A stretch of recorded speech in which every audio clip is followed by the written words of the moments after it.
Hello बच्चों, आज की पाठशाला में आप सभी का स्वागत है। अभी तक मैं वर्ण से स्टार्ट की थी और मैं ग्रामर पढ़ा रही थी। संस्कृत व्याकरण जानना बहुत ज़रूरी है, परंतु एक स्टूडेंट्स का कमेंट आता है कि मैम प्रथम पाठ का नवंबर का पहला पाठ पढ़ा दीजिए। तो आज मैं उसकी डिमांड पर मैं पहला पाठ पढ़ाने जा रही हूँ।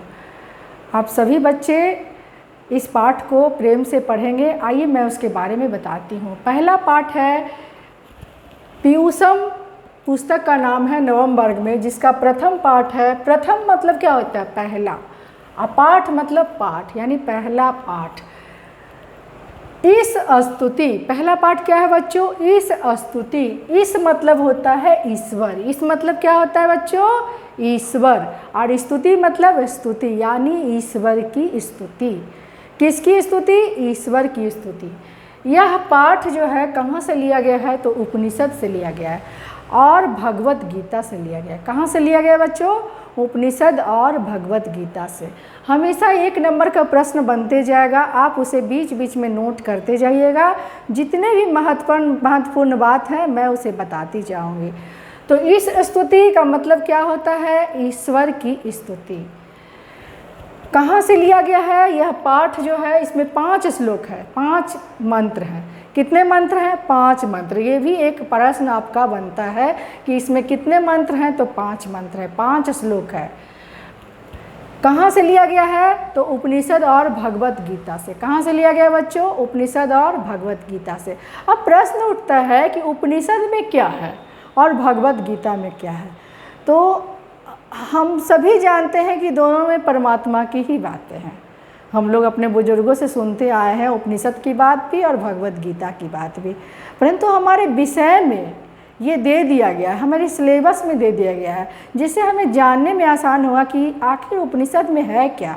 हमें ये पढ़ने का मौका मिला है। तो बच्चों, हम ये कहना चाहेंगे कि उपनिषद में ऋषियों की बातें कही गई है। उपनिषद में जितने भी विद्वान पुरुष हैं, ऋषि मुनि पुराने समय के, उन्होंने अपनी अपनी बातें कही है। लेकिन किसके बारे में कही है? परमात्मा के बारे में कही है।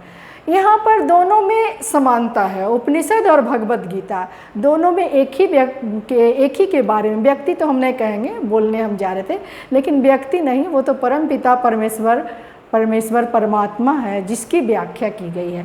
उपनिषदों में भी परमेश्वर की ही, परमपिता परमेश्वर की ही व्याख्या है। और भगवत गीता में सिर्फ श्री कृष्ण भगवान की बातें हैं उसमें, लेकिन वो भी परमपिता परमेश्वर के बारे में ही कही गई है। तो दोनों में अंतर क्या हो गया? उपनिषदों में अनेक ऋषि मुनि कहते हैं और भगवत गीता में सिर्फ भगवान कृष्ण कहते हैं। ये हमेशा याद रखिएगा। 1 नंबर का प्रश्न हमारा बनता है कि भगवत गीता में किसकी वाणी है? तो भगवान श्री कृष्ण की वाणी है। और उपनिषदों में किसकी वाणी है? तो बड़े बड़े ऋषि मुनियों की वाणी है, ज्ञानी पुरुषों की वाणी है। तो अब हम अंतर समझ चुके हैं, तो हमें मंत्र की ओर बढ़ना चाहिए, प्रथम श्लोक की तरफ बढ़ना चाहिए। ये पहला श्लोक जो है ये तैत्तिरीय उपनिषद से लिया गया है। कहाँ से लिया गया है? तैत्तिरीय उपनिषद से।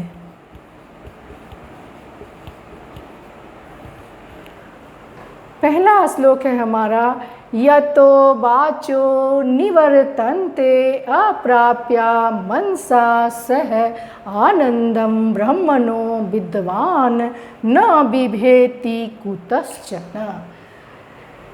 फिर से बोलो, फिर से बोलती हूँ एक बार और, मेरे साथ तुम लोग भी बोलो।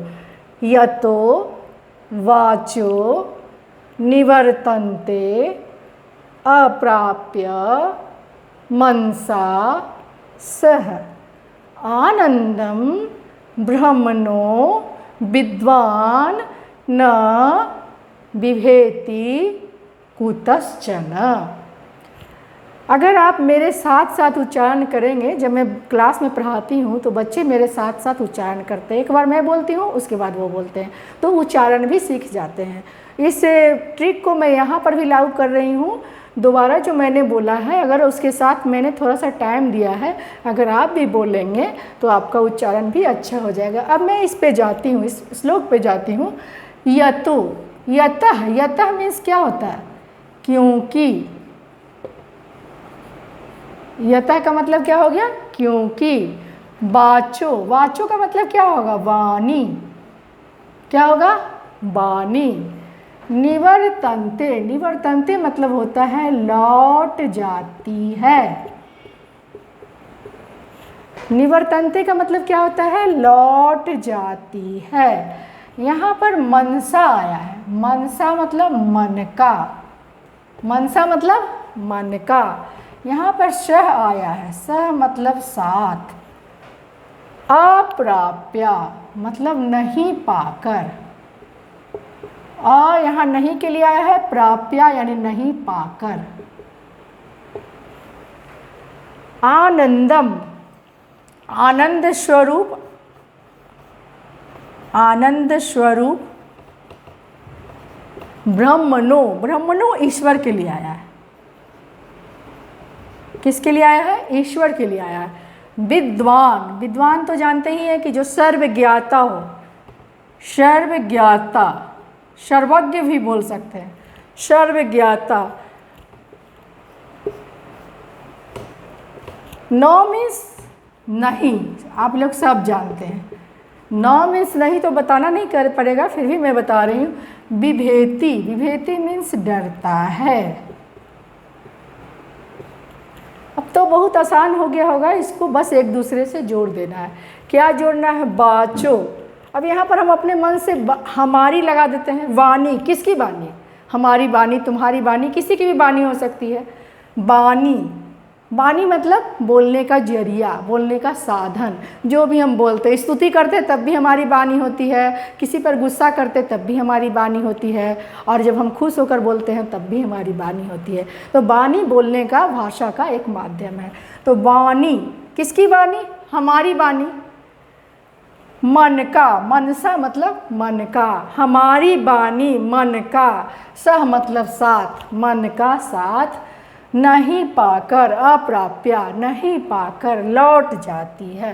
किसके पास से लौट जाती है? ईश्वर के पास से। क्यों? क्योंकि हम ईश्वर की स्तुति कर रहे हैं। हमारी वाणी मन का साथ नहीं पाकर ईश्वर के पास से लौट जाती है। अब शब्द यहाँ आया है यतो, यानी क्योंकि। क्यों लौट जाती है? प्रश्न तो उठता है, क्यों लौट जाती है? क्योंकि वह ईश्वर, वह आनंद स्वरूप ईश्वर। आनंदम ब्रह्मणो, ब्रह्मणो मतलब ईश्वर। वह आनंद स्वरूप ईश्वर सर्वज्ञ है, सब कुछ जानने वाला है। क्या है? सर्वज्ञ है, सब कुछ जानने वाला है। विद्वान है, सर्वज्ञ है।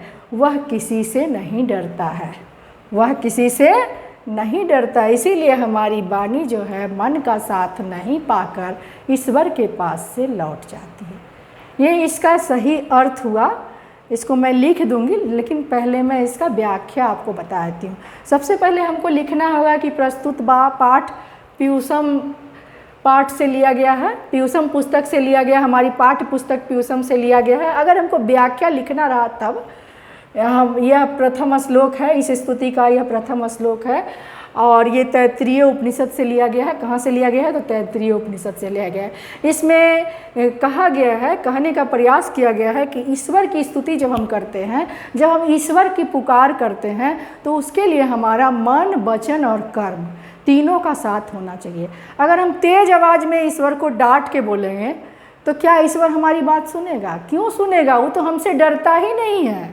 इसलिए जब हम ऐसी वाणी का प्रयोग करेंगे जो हमारा मन, वचन और कर्म तीनों का साथ होगा, तभी ईश्वर हमारी पुकार सुनेगा। तो अगर हम उस तरह का भाषा का प्रयोग नहीं करते हैं, उस तरह का वाणी का प्रयोग नहीं करते हैं, कस कस के मन तेज तेज आवाज़ में ईश्वर से हम प्रार्थना करते हैं, तो वह जो है मन का साथ नहीं पाती है। अंदर से हृदय जो है उसको स्वीकार नहीं करता है, और जब हमारी वाणी मन का साथ नहीं पाती है तो ईश्वर के पास से लौट जाती है। क्यों लौट जाती है? क्योंकि वह आनंद स्वरूप ईश्वर सर्वज्ञ है, सर्वज्ञाता है, सब कुछ जानने वाला है। वह किसी से भी नहीं डरता है। न विभेति, कुतश्चन, यहाँ पर छूट गया था। कुतश्चन मतलब किसी से भी नहीं, किसी से भी नहीं, किसी से भी नहीं डरता है। किसी से, न तो नहीं तो है ही, किसी से भी। कुतश्चन किसी से भी, और न मीन्स नहीं, नहीं डरता है। एकदम क्लियर है बच्चों? एक बार और बता दूं, हमारी बानी मन का साथ, यहाँ आ जाइए, मन सा, हमारी बानी मन का साथ नहीं पाकर लौट जाती है। कहाँ से लौट जाती है? ईश्वर के पास से लौट जाती है, क्योंकि वह आनंद स्वरूप ईश्वर जो है सर्वज्ञ है, सब कुछ जानने वाला है। हमारे मन में क्या चल रहा है वह जानता है, वह किसी से नहीं डरता है। इसीलिए हमारी वाणी मन का साथ जब नहीं पाती है तो ईश्वर के पास से लौट जाती। कब? जब हम ईश्वर की पुकार करते हैं। अब हम गुस्से में ईश्वर की पुकार करेंगे तो वो नहीं सुनेगा। ईश्वर की पुकार के लिए हमारा मन, कर्म और वचन तीनों का साथ होना आवश्यक है। एकदम क्लियर है बच्चों? अब इसका मैं अर्थ लिख देती हूँ, जिसको नोट कर लेना।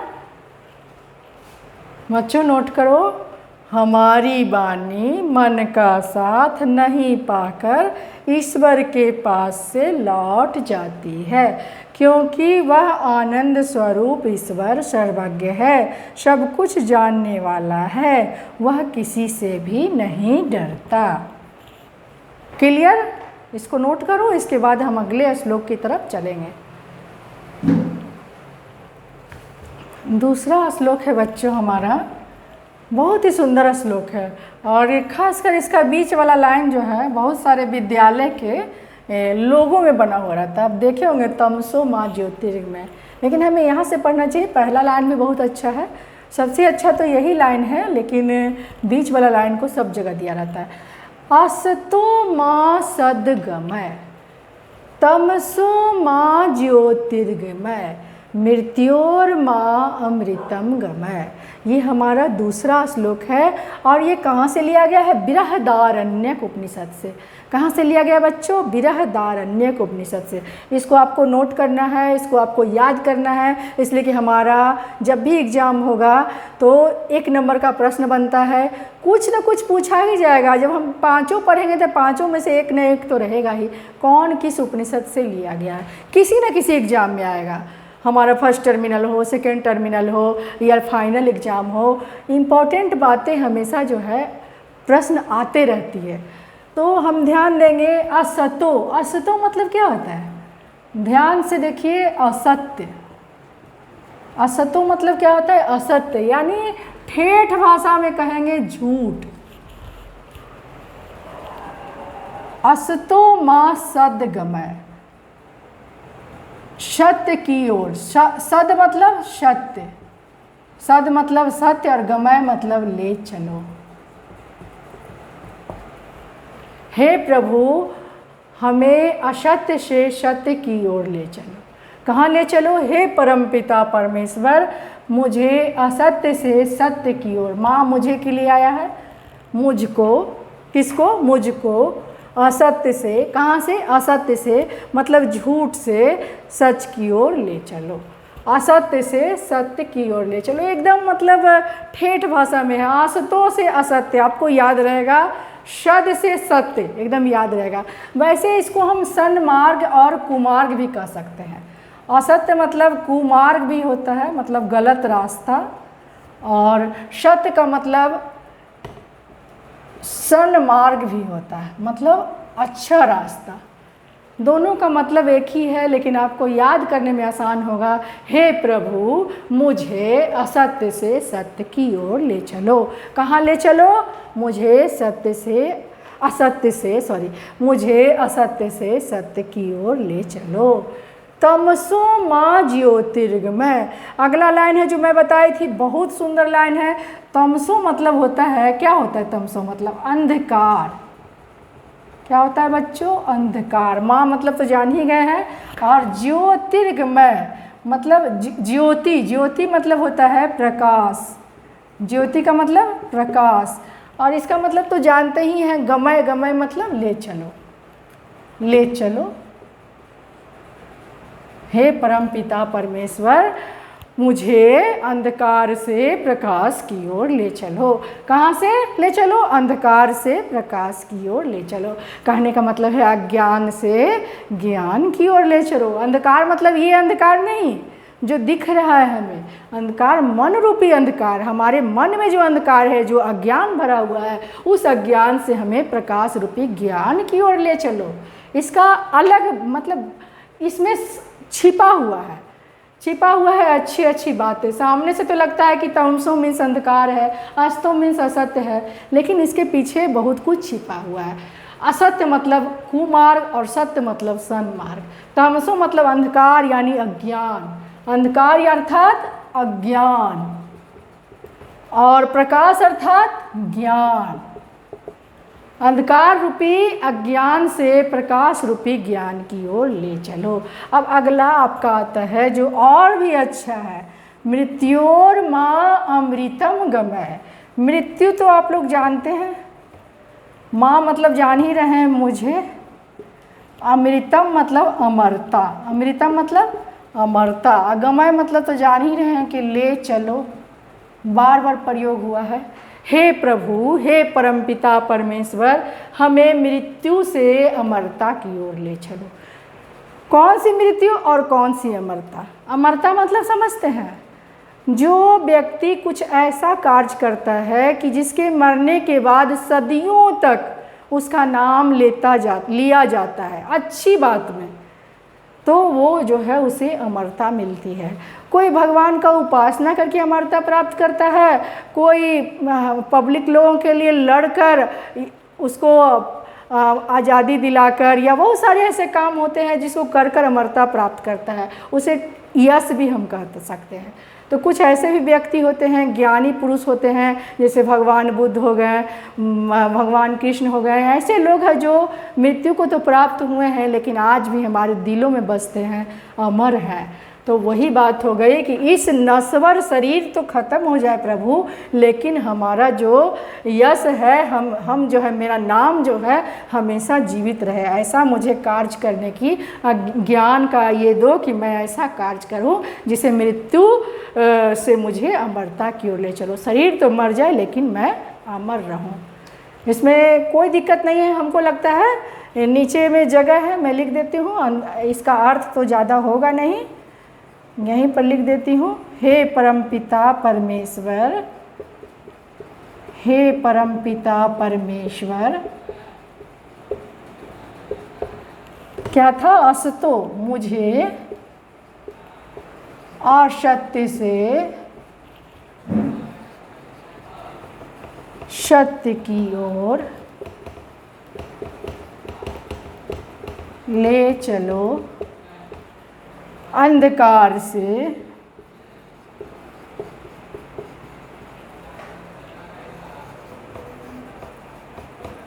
प्रकाश की ओर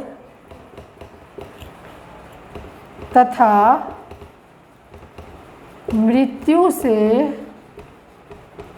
अमरता की ओर। एक बार फिर से बताती हूँ। हे परमपिता परमेश्वर, मुझे ऐसा ज्ञान दो, ऐसी शक्ति मुझे दो जो असत्य से सत्य की ओर मुझे ले चलो, कुमार्ग से सन्मार्ग की ओर, गलत रास्ते से अच्छे रास्ते की ओर ले चलो, अंधकार से प्रकाश की ओर, अंधकार का मतलब अज्ञान है, अज्ञान से ज्ञान की ओर, और मृत्यु से अमरता की ओर ले चलो। इसको हर लाइन में लिखना होगा, ले चलो, इसलिए कि गमय है। हे परमपिता परमेश्वर, मुझे असत्य से सत्य की ओर ले चलो, अंधकार से प्रकाश की ओर ले चलो, मृत्यु से अमरता की ओर ले चलो। एकदम क्लियर है बच्चों? श्लोक फिर से बोल दूं। असतो मा सद्गमय, तमसो मा ज्योतिर्गमय, मृत्योर मा अमृतम गमय।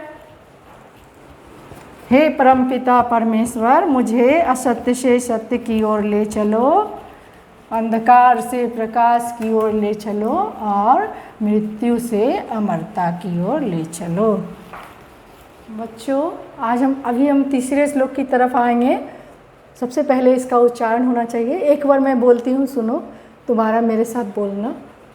एको देवः सर्वभूतेषु गूढ़ः सर्वव्यापी सर्वभूतान्तरात्मा कर्माध्यक्षः सर्वभूताधिवासः साक्षी चेताः केवलो निर्गुणश्च। सुन लिए आप लोग, अब मेरे साथ बोलिए, मैं उस बीच बीच में आपको समय दूंगी। बोलो, एको देवः सर्वभूतेषु गूढ़ः सर्वव्यापी सर्वभूतांतरात्मा कर्माध्यक्षः सर्वभूताधिवासः साक्षी चेताः केवलो निर्गुणश्च। कहाँ से लिया गया बच्चों? श्वेताश्वतर उपनिषद से। श्वेताश्वर उपनिषद से लिया गया है। बहुत ही सुंदर श्लोक है। एको देवः, एको मतलब क्या होता है? एक। एको मतलब एक, देवा मतलब परमात्मा। किसके लिए आया है? परमात्मा के लिए आया है। एको देवः सर्वभूतेषु, सर्व मतलब जानते हैं आप लोग सभी। अब आया भूतेषु। भूतेषु शब्द तो एकदम प्रसिद्ध है, हम लोग भूत प्रेत के लिए प्रयोग करते हैं, लेकिन संस्कृत विषय में भूत का मतलब जीव होता है, प्राणी होता है। सभी प्राणियों के, सभी प्राणियों में, सभी प्राणियों में, इसे जीवों में भी कह सकते हैं, सभी जीवों में। गूढ़, गूढ़ में होता है छिपा हुआ। सर्वव्यापी, सर्वव्यापी मतलब क्या होगा? सर्व मतलब सभी जगह, अब व्यापी मतलब व्याप्त, सभी जगह व्याप्त हैं। क्या हो रहा है? ईश्वर की प्रशंसा हो रही है, परमात्मा की क्या हो रही है? प्रशंसा हो रही है। सर्वभूतांतरात्मा, फिर यहाँ सर्व आ गया। सर्व मतलब सभी, भूत मतलब जान ही रहे हैं प्राणियों के, सभी भूतों के, सभी जीवों के। अब यहाँ हम जीव का प्रयोग करते हैं। सभी जीवों के आत्मा में स्थित, अंतरात्मा में स्थित, कर्माध्यक्ष, कर्मों के अध्यक्ष। कर्माध्यक्ष मतलब कर्मों के अध्यक्ष। सर्वभूताधिवासः, सभी जीवों में वास करने वाले। सभी जीवों में वास मतलब निवास करने वाले। आप लोग, वास का अर्थ निवास करने वाले। साक्षी मतलब दृष्टा। चेता मतलब चेतना। केवलो निर्गुणश्च मतलब गुण रहित। केवल मतलब सिर्फ आप, केवल मतलब ये श्वेताश्वतर उपनिषद हम हटा देते हैं, पर जगह नहीं है। केवलों में सिर्फ आप या तुम। निर्गुणश्च मतलब गुण रहित। अब समझो बच्चों, सभी का अर्थ मैंने लिख दिया। अब इस पर क्या समझ में आता है? थोड़ा सा डिफ़िकल्ट लग रहा है, लेकिन जब मैं बताऊंगी तो कुछ भी भारी नहीं लगेगा, एकदम आसान लगेगा। एको देवः, परमपिता परमेश्वर कितने हैं? एक है।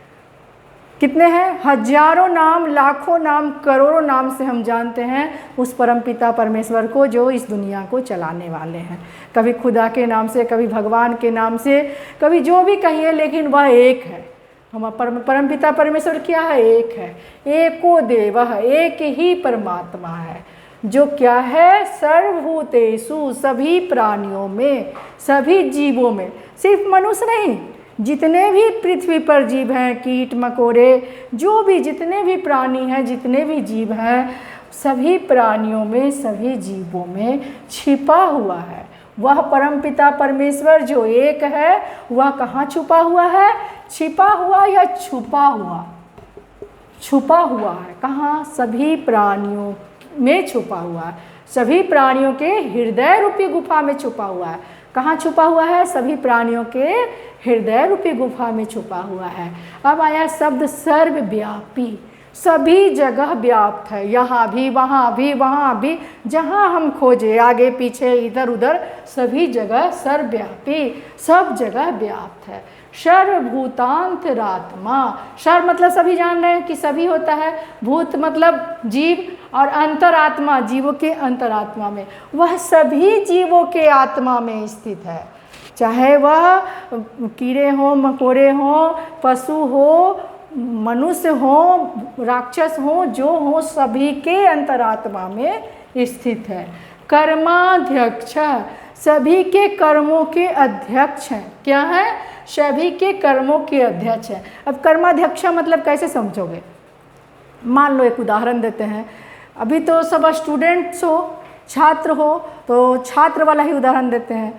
वर्ग में पढ़ते हो तो किसी को वर्गाध्यक्ष बनाते हो, जिसको हम अंग्रेजी में मॉनिटर कहते हैं, तो वो पूरे क्लास का ध्यान देता है। फिर एक वर्ग शिक्षक होते हैं ना, क्लास टीचर जिसे कहते हो, तो वो क्लास टीचर पूरे क्लास का ध्यान रखते हैं। फिर एक विद्यालय में प्रिंसिपल होते हैं, जिन्हें हम प्राचार्य कहते हैं, प्रधानाध्यापक कहते हैं, वो पूरे विद्यालय को चलाते हैं। उसी तरह फिर जिला को चलाने वाले डीएम होते हैं, जिलाधिकारी होते हैं। फिर पूरे राज्य को चलाने वाले मुख्यमंत्री होते हैं, पूरे देश को चलाने वाले प्रधानमंत्री होते हैं, पूरे संसार को चलाने वाले, पूरे मतलब सभी देशों के लिए भी एक संस्था है। लेकिन पूरे संसार को मतलब सिर्फ आदमी नहीं, सभी को, पेड़ पौधे, मनुष्य, जीव, जितना भी है संसार, हवा, नदी, पानी, सबको चलाने वाला कौन है? वह एक है जो सभी के कर्मों का अध्यक्ष है। वह कौन है? वह परमपिता परमेश्वर है। तो कर्माध्यक्ष का मतलब समझ गए होगे, मेरे उदाहरण से समझ गए होगे। सर्वभूताधिवास, सभी जीवों में निवास करने वाले हैं वह परमपिता परमेश्वर। क्या है? हे परमपिता परमेश्वर, इसमें लगाना होगा, हे परमपिता परमेश्वर, आप एक ही ऐसे परमात्मा है जो सभी प्राणियों में छुपे हुए हैं। हाथ जोड़कर प्रार्थना मन से, हृदय से करते हैं। वे सभी जगह व्याप्त हैं, सभी जीवों के अंतरात्मा में स्थित हैं, सभी के कर्मों के अध्यक्ष हैं। मतलब देख रहे हैं कि हम गलत काम कर रहे हैं कि सही कर रहे हैं, सबका लेखा जोखा आपके पास है। सभी जीवों में आप निवास करने वाले हैं और साक्षी है, यानी दृष्टा है। हम लोग, हम सबको देख रहे हैं। साक्षी का मतलब कैसे हम समझाएं आपको? पहले इसको पूरा करते हैं, उसका साक्षी का मतलब भी समझाते हैं। आप दृष्टा हैं, आप हमारे चेतना में केवल आप ही हैं जो गुण रहित हैं। मतलब गुण रहित हैं ना, आप खुशी आप में है, न गम है, कुछ नहीं, सब चीज़ से ऊपर है। गम, खुशी, क्रोध, शांति, सब चीज़ से आप ऊपर हो गए हैं, गुण रहित आप हैं। आप में कुछ नहीं है, आप एकदम शांत, मतलब सबको देख रहे हैं, सबको चुपचाप चला रहे हैं, सबको कर्मों के अध्यक्ष हैं। जो गलत कर्म कर रहा है उसको भी आप सज़ा दे रहे हैं, जो सही कर्म कर रहा है उसको भी आप सज़ा दे रहे हैं, और आप सबके साक्षी हैं। अब हम साक्षी को कैसे समझाएं? साक्षी मतलब दृष्टा होता है। वैसे हम लोग पिक्चर वगैरह में देखते हैं, ये अदालत का ये होता है, जब किसी से शपथ लिवाया जाता है कि मैं गीता पे हाथ रखकर कहता हूँ कि मैं जो कहूँगा सत्य कहूँगा, तो उस समय गीता हमारा साक्षी हो जाता है। जो भी धर्म है, मान्यता है, गीता कुरान पर हाथ रखवा कर अदालत में कहा जाता है, तो उस समय गीता हमारा साक्षी हो जाता है, दृष्टा हो जाता है, देखने वाला हो जाता है। या फिर कभी किसी को कोई चीज़ रखने के लिए देते हैं, कोई चीज़ किसी को कि हमारा ये धरोहर आप रख दो, तो कभी कभी एक गवाह लेकर जाते हैं कि वो देखेगा, तो वो गवाह हमारा दृष्टा हो जाता है। इसी प्रकार यहाँ ईश्वर हमारे दृष्टा हैं। तो एक बार फिर से बच्चों, एको देवः सर्वभूतेषु गूढ़ः सर्वव्यापी सर्वभूतांतरात्मा कर्माध्यक्ष सर्वभूताधिवास साक्षी चेता केवलो निर्गुणश्च। एक ही परमपिता परमेश्वर हैं जो सभी प्राणियों में, सभी जीवों में छुपे हुए हैं, सभी जगह व्याप्त हैं, सभी जीवों के अंतरात्मा में स्थित हैं, सभी के कर्मों के अध्यक्ष हैं, सभी जीवों में निवास करने वाले हैं। हे परमपिता परमेश्वर, आप ही दृष्टा हैं, आप ही चेतन हैं, चेतना है, हमारे चेतन में सिर्फ आप ही हैं और आप गुण रहित हैं। क्लियर बच्चों? अब इसका अर्थ जो ऑथेंटिक अर्थ होगा वो मैं लिख देती हूँ, इतना मैं समझाने में बोली हूँ।